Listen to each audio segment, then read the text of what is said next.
Donghua Movie ini mengisahkan pemuda yang tinggal di Xiaoyanggang yang bermimpi menjadi martir.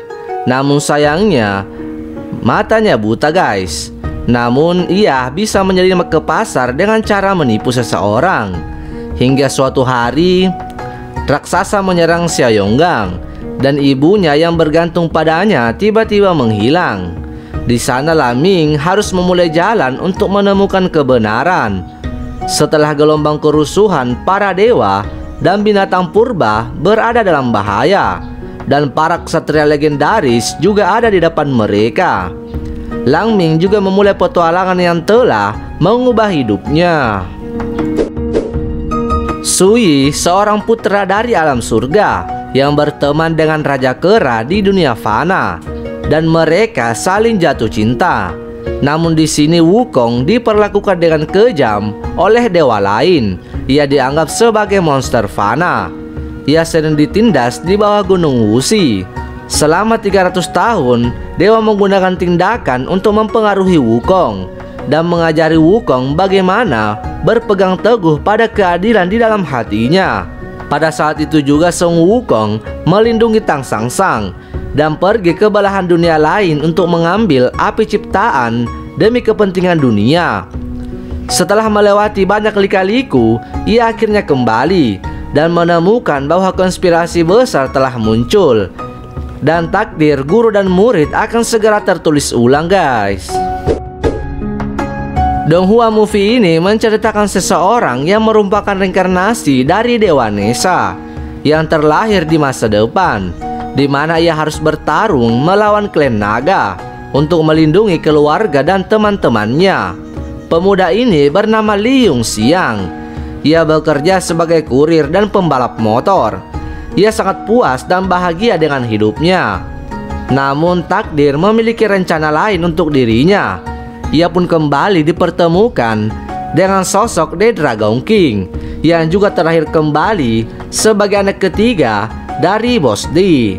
Sama seperti pada era sebelumnya, The Dragon King begitu dihormati dan ditakuti di daerah tersebut. Namun ketika dirinya merusak kehidupan Li Yongxing dan bahkan menyakiti adik perempuannya, Li Yongxing tidak bisa tinggal diam, di mana kemarahan memenuhi dirinya, dan akhirnya ia sadar akan jati diri yang sebenarnya. Di desa Yongning di kaki gunung Ciceng, Li Shu yang muda yang nakal bermimpi ingin menjadi seorang pahlawan. Sayangnya berbagai usahanya untuk membantu ibunya yang sakit dan membuktikan dirinya kepada penduduk desa tampaknya hanya menjadi bumerang pada dirinya. Di mana suatu hari setelah pertemuan yang berbahaya, Xiao Yuang mengetahui bahwa dia sebenarnya adalah reinkarnasi dari pahlawan besar pembunuh naga Lo Hang. Dia juga menemukan bahwa ayahnya pernah melindunginya dengan mencuri artefak emas suci untuk Jingling yang jahat. Saat kekuatannya mulai bangkit, Xiao Yuang akhirnya tahu apa yang harus ia lakukan untuk bisa menjadi pahlawan sejati. 1500 tahun setelah pertempuran para dewa, pengadilan surgawi mengalami kemunduran, dan Yang Jiang yang telah dianiaya mencari nafkah sebagai pemburu hadiah. Suatu hari Yang Jiang menerima hadiah dari pengunjung misterius untuk memburu seorang pemuda yang secara tidak sengaja ia temukan adalah keponakannya sendiri yang bernama Sheng Xiang. Sheng Xiang di sini bertekad untuk mengambil lampu teratai untuk menyelamatkan ibunya serta ingin membelah gunung, tetapi ia akan menyebabkan bencana besar. Disinilah Yang Jiang memulai perjalanan untuk melacak turunnya Sheng Xiang, dan ia akan menemukan masa lalu yang penuh dengan debu. Suatu hari, seorang wanita muda yang bernama Blanca diselamatkan oleh Suang, seorang penangkap ular dari desa terdekat. Ia kehilangan ingatannya, dan mereka pun bersama-sama melakukan perjalanan untuk menemukan identitas asli mereka. Di sepanjang perjalanan, mereka mengembangkan perasaan yang lebih dalam satu sama lain. Tapi saat mereka mengetahui lebih banyak tentang masa lalunya, mereka mengungkap alur gelap kekuatan supernatural yang bersaing untuk mendapatkan kekuasaan, dengan nasib dunia yang berada di ujung tanduk.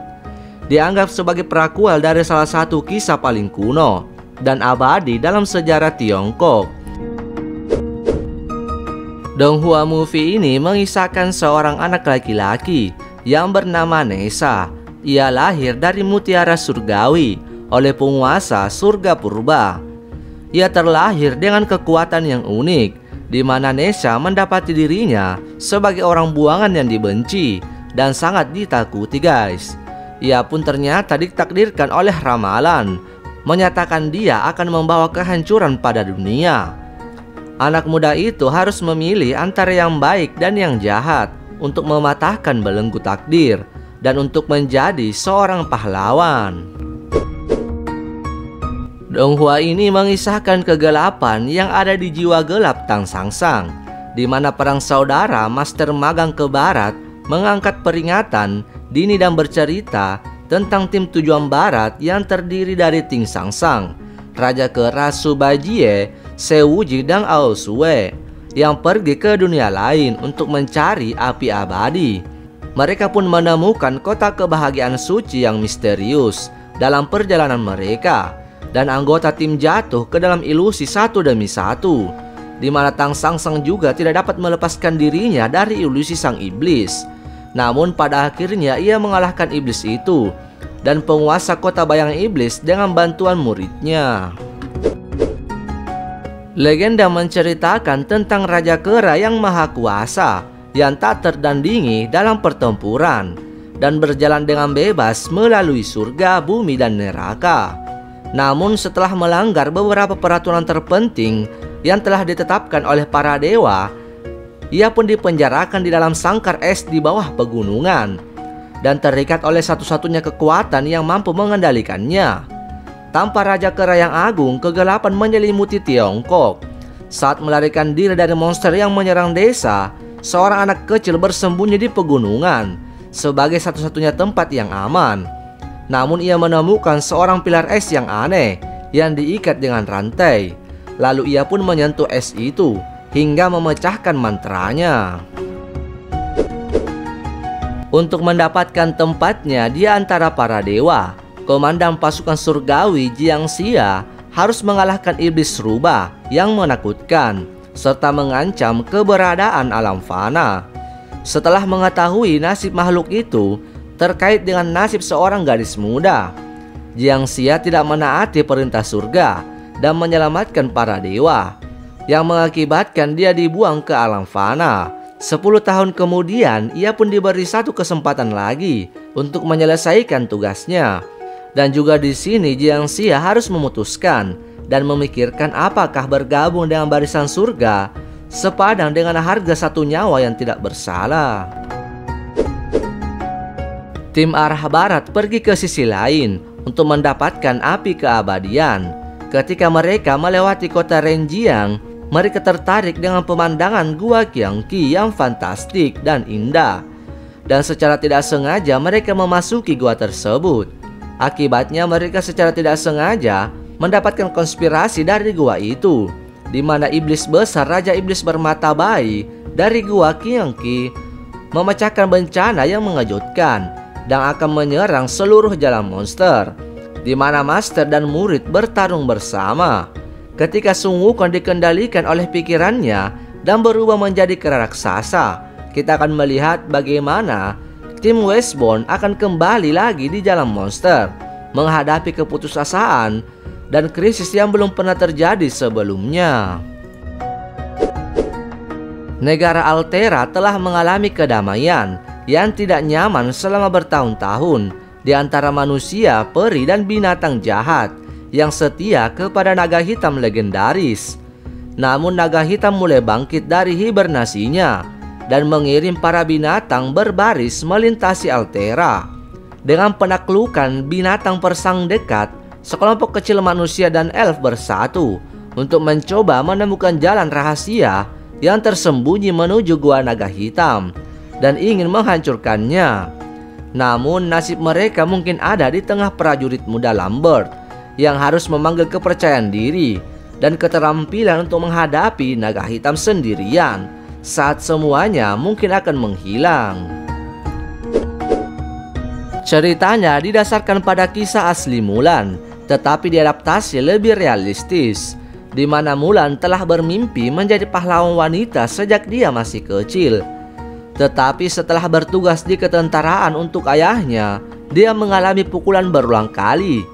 Dia pun menggertakkan giginya dan bertahan di hadapan cinta dan persahabatan, di mana akhirnya dia benar-benar mengerti bahwa pahlawan besar adalah untuk negara dan rakyat. Ia pun berkeinginan untuk menjadi pejabat tinggi dan memperjuangkan muka untuk keluarga Lau Hang yang sudah lama tidak terwujud. Selama misinya, ia menyelinap ke kamp musuh sendirian dan dikelilingi oleh banyak bahaya, di mana konspirasi yang besar akan segera muncul. Nah, yang terakhir mengisahkan Dewa Erlangseng yang diturunkan pangkatnya guys, dan dikirim ke dunia fana. Ia pun diperintahkan untuk menangkap naga milenium untuk menebus kesalahannya. Namun orang-orang di kedua sisi sungai Guanjing menganggapnya sebagai pahlawan penyelamat. Ia pun berjuang untuk menemukan cara untuk membuka mata ketiganya dan memperkuat mananya. Namun untuk menjaga perdamaian di bumi, Erlangseng dengan tegas memutuskan untuk hidup berdampingan dengan orang-orang di kedua sisi sungai Guanjing dan berperan melawan musuh yang kuat.